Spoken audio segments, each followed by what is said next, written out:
Assalamualaikum warahmatullahi taala wabarakatuh. Okey. Assalamualaikum warahmatullahi taala wabarakatuh. Okey, hari ini kita sambung kepada langkah yang kedua dalam bab 10.1.1 iaitu kita nak menilai kedudukan kewangan. Okey, selepas kita ada matlamat kita kena nilai kita kena nilai. Okey. Apakah status kewangan kita? Apakah status kewangan kita? Berapa simpanan kita, berapa hutang kita, ini yang kita nak tengok.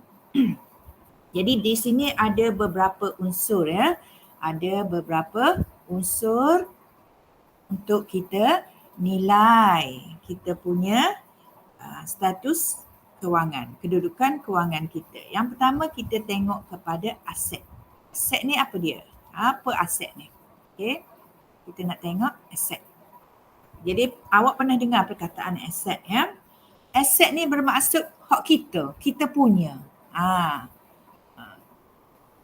Apa kita punya? Rumah kita punya, kereta kita punya, macam itulah. Okey, aset ni pula dia boleh jadi apa dia? Contohnya di sini, dia boleh jadi wang kita, wang tunai. Kita ada wang tunai. Kita ada simpanan dalam bank. Ini aset kita. Kemungkinan kita ada pelaburan, saham.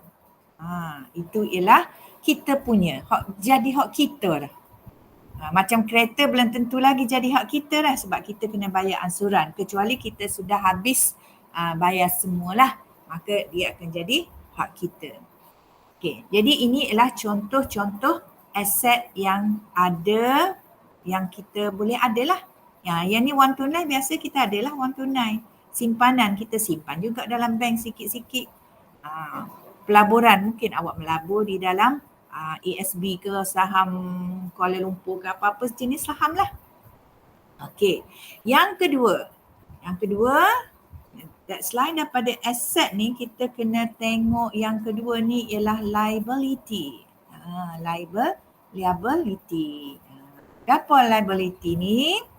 Iaitu apa yang perlu kita bayar untuk dapatkan dia. Apa yang perlu kita bayar.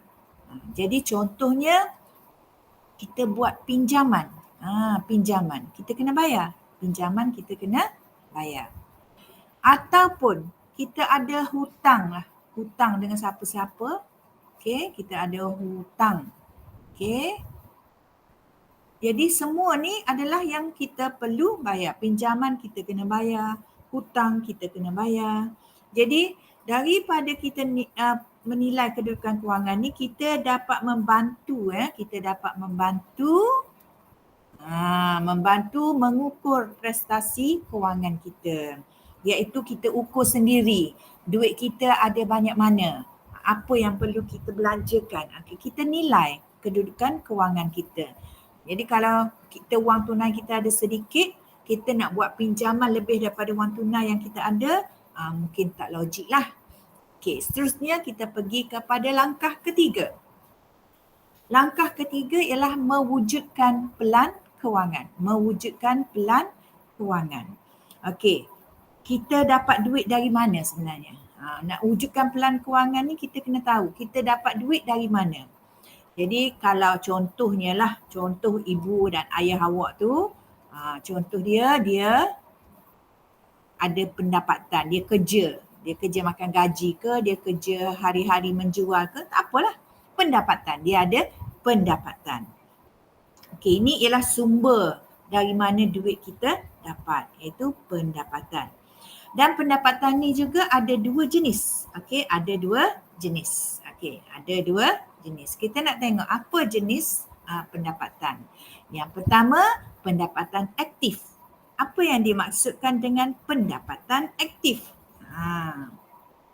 Iaitu pendapatan itu datang daripada gaji yang awak buat kerja setiap hari, ataupun awak dapat gaji bulanan, ataupun awak dapat gaji mingguan. Itu ialah pendapatan aktif kita panggil.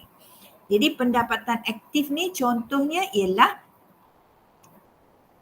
pendapatan lah. gaji. Itu contoh dia. Kemudian pendapatan seterusnya ialah pendapatan pasif. Apa maksud pasif? Iaitu kita tak perlu usaha. Kita tak perlu lagi hari-hari pergi kerja ke apa tu untuk dapatkan pendapatan. Itu dimaksudkan pendapatan pasif. Contohnya kita ada rumah sewa. Maka setiap bulan orang akan bayar sewa kepada kita dan kita dapat pendapatan. Itu ialah pendapatan pasif. Okey, selain daripada itu, contohnya ialah awak melabur dalam amanah saham, awak akan dapat faedah ataupun dividen. Okey, awak akan dapat faedah ataupun dividen. Jadi duduk saja-saja dah awak simpanan awak dah banyak, awak akan dapat dividen. Dalam tabung haji pun ada dividen, dalam saham pun ada dividen. Okey.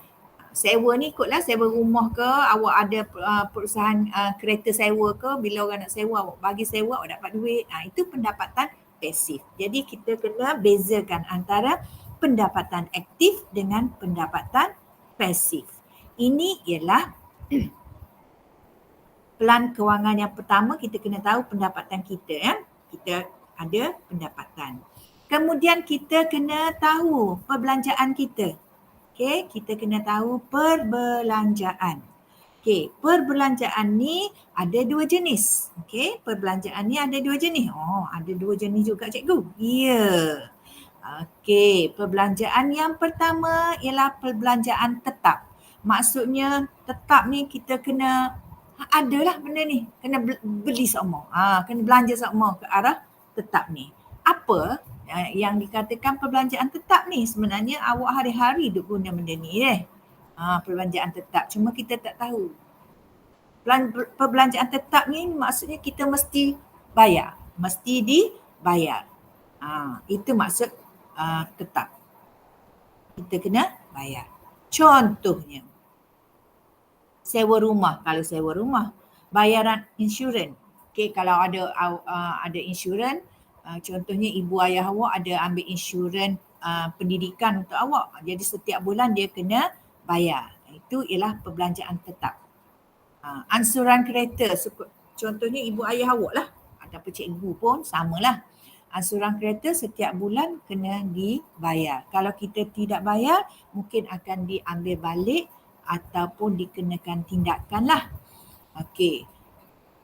Perbelanjaan yang kedua pula ialah perbelanjaan yang tidak tetap. Yang tidak tetap ni maksudnya yang ikut gaya hidup kita. Jadi kita nak belanja ni kena ikut gaya hidup kita jugalah. Jadi gaya hidup ni contohnya awak nak pergi makan-makan, awak nak pergi tengok movie dekat sinema, nak pergi tengok movie kat mana-mana lah. Ikut corak hidup. Ataupun awak nak isi petrol, barangan dapur. Barangan dapur ni sama ada kita nak kurangkan ke, kita nak lebihkan pada hari tertentu. Bil elektrik. Bil elektrik ni dia tidak tetap. Kadang-kadang 100 sebulan, kadang-kadang 50 sebulan, kadang-kadang 20 sebulan. Begitulah maksudnya tidak tetap. Jadi ini ialah langkah ketiga. Jadi kita akan lihat seterusnya nanti dalam video seterusnya.